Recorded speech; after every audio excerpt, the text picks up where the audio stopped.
امام بخاری نے لکھا ہے کہ الفاظ ادا کرنے میں بہت آسان ہیں، بہت ہلکے ہیں، لیکن میزان میں کل بہت وزندار ہوں گے،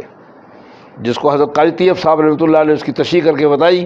کہ سبحان، اس میں 3 لفظ ہے، سبحان اور الحمدللہ ہے، سبحان اللہ و بحمدہ، اور سبحان اللہ العظیم، 3 لفظ ہے۔ تو لفظ سبحان کا مطلب یہ ہے کہ یہ سوائے اللہ کی ذات کی پر کسی پر فٹ نہیں ہوتا۔ سبحان اس ذات کو کہتے ہیں جو تمام عیبوں سے پاک ہو، اور وہ ذات سوائے اللہ رب العالمین کے کوئی نہیں۔ انبیاء علیہ الصلوۃ والسلام معصوم ہیں، لیکن ان پر یہ عیب ہے کہ وہ پیدا بھی ہوتے ہیں اور ان کو موت بھی طاری ہوتی ہے، طبعی موت آتی ہے۔ اللہ رب العالمین حی و قیوم ہیں، ہمیشہ سے ہیں، ہمیشہ رہیں گے، ان پر موت طاری نہیں ہوگی۔ ظاہر بات ہے کہ یہ جب موت طاری نہیں ہوگی تو دنیا کے سب سے بے عیب شخصیت اگر کوئی ہے تو وہ اللہ رب العالمین کی ہے، تو ان کو کہا جاتا ہے کہ سبحان۔ جب لفظ سبحان آ جائے، سمجھ جائے آدمی کہ یہ اللہ کے سوا کوئی ذات اتنی پاک اور اتنی مکمل ہے ہی نہیں جو اللہ رب العالمین کی ذات ہے۔ اور اس کے بعد فرمایا وَبِحَمْدِهِ،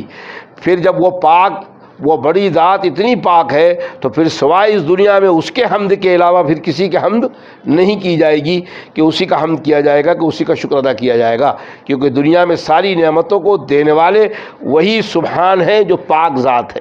اور پھر فرمایا کہ تیسرا لفظ ہے کہ عظیم، اس پوری کائنات میں اللہ سے زیادہ برگزیدہ، اللہ سے زیادہ بزرگ اور اللہ سے زیادہ کائنات میں بڑا کوئی شخص نہیں، اور جو بڑا ہوتا ہے اس کے سامنے سر جھکایا جاتا ہے۔ اسی لیے آپ کی شریعت میں یہ رکوع اور سجدے جو ہیں یہ عبادت میں شامل ہیں۔ اللہ کے علاوہ کسی کے سامنے آپ رکوع نہیں کر سکتے، کسی کا سامنے سجدہ نہیں کر سکتے، چاہے پھر وہ ذات ہو جناب رسول اللہ صلی اللہ علیہ وسلم کی۔ بہت سارے صحابہ جب روم گئے، فلسطین گئے، وہاں دیکھا کہ بادشاہوں کو سجدہ کیا جاتا تھا۔ ایک صحابی نے آ کے فرمایا کہ یا رسول اللہ، ہم فلاں جگہ گئے، وہ اپنے بادشاہوں کو سجدہ کرتے ہیں، تو ہمارے دل میں ایک بات آئی کہ جب یہ اپنے بادشاہوں کو سجدہ کرتے ہیں تو پھر ہمارے آقا جناب رسول اللہ صلی اللہ علیہ وسلم تو سب سے زیادہ مستحق ہے کہ ان کو سجدہ کیا جائے۔ فرمایا اللہ کے سوا کسی کو سجدہ نہیں کیا جاتا، اگر اللہ کے سوا کسی کو سجدہ کرنے کی اجازت اللہ دیتے تو میں عورتوں کو حکم دیتا کہ وہ شوہروں کو سجدہ کرے، اس لیے اللہ کے علاوہ کسی کو سجدہ نہیں کیا جائے۔ ظاہر بات ہے کہ یہ سر اللہ کے سامنے، بڑے کے سامنے جھکے، اس کائنات میں سب سے بڑے اللہ رب العالمین ہیں، اور اسی لیے فرمایا کہ سبحان اللہ و بحمدہ سبحان اللہ العظیم۔ یہ دستور ہے، شریعت کی فطرت کا ایک دستور ہے کہ جب اللہ کا نام آئے گا تو اللہ جل جلالہ کہا جائے گا، اللہ سبحانہ تعالیٰ کہا جائے گا، کہ اللہ پاک ہیں، اللہ بہت بڑے ہیں، اللہ جلال والے ہیں، اللہ کی کائنات میں اللہ سے بڑا کوئی جلال والا نہیں ہے، اللہ سے بڑا کوئی رحیم نہیں ہے۔ جب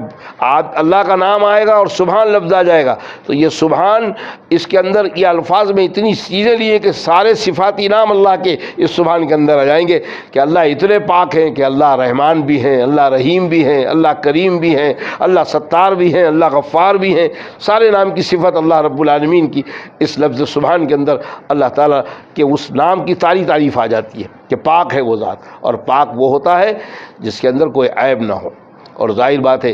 جو عیب کو پیدا کرنے والا ہو، جو مخلوق کو پیدا کرنے والا ہو، جو خود عیب کو پیدا کرنے والا ہو، اس میں عیب کہاں سے ہوگا؟ پیدا کرنے والا تو وہ خود ہے، تو جو پیدا کرنے والا ہے اس میں عیب کہاں سے ہوگا؟ تو وہ پاک ذات ہے۔ اور عظیم، اتنی بڑی عظیم شخصیت ہے کہ حاملان عرش کے ملائکہ جو بیت المعمور بنایا ہے، جو کعبہ، اسی کعبے کے اوپر کعبہ ہے، فرشتوں کا کعبہ ہے، اس میں نبی پاک صلی اللہ علیہ وسلم نے فرمایا کہ 70,000 ملائکہ اس بیت المعمور کعبہ کا طواف کرتے ہیں، اور پہلی مرتبہ جن فرشتوں کو نمبر لگا ہے اب قیامت تک ان کا نمبر نہیں آئے گا، وہ 70,000 فرشتوں کا۔ یہ فرشتوں کی تعداد ہے، یہ اللہ کا کرم ہے کہ اللہ ہمارے ان نظروں سے ان فرشتوں کو اوجر رکھا ہے۔ اگر وہ فرشتے اللہ نہیں کرے ہمیں نظر آنے لگ جائیں تو حضور اکرم صلی اللہ علیہ وسلم تو ایک موقع میں صاحب فرمایا تھا کہ جو کچھ اللہ نے مجھے دکھایا ہے، میں نے جہنم کا بھی نظارہ مجھے کرایا گیا، جنت کا نظارہ بھی کرایا گیا، مجھے جو کچھ دکھا دیا گیا ہے، اگر اللہ اپنی رحمت سے تم پہ تھوڑی سی چیز کو کھول دے تو تم یہ جدات نکال کے ہنستے ہو، زندگی میں ہنسنا بھول جاؤ۔ یہی وجہ تھی کہ جناب رسول اللہ صلی اللہ علیہ وسلم کو صحابہ فرماتے ہیں کہ جب آپ بیٹھے ہوتے تو ہم جب چہرے پہ نظر ڈالتے تو بس اللہ کے رسول ان کا چہرہ ایسا ہوتا کہ کوئی فکر میں ہے، تفکر میں ہے،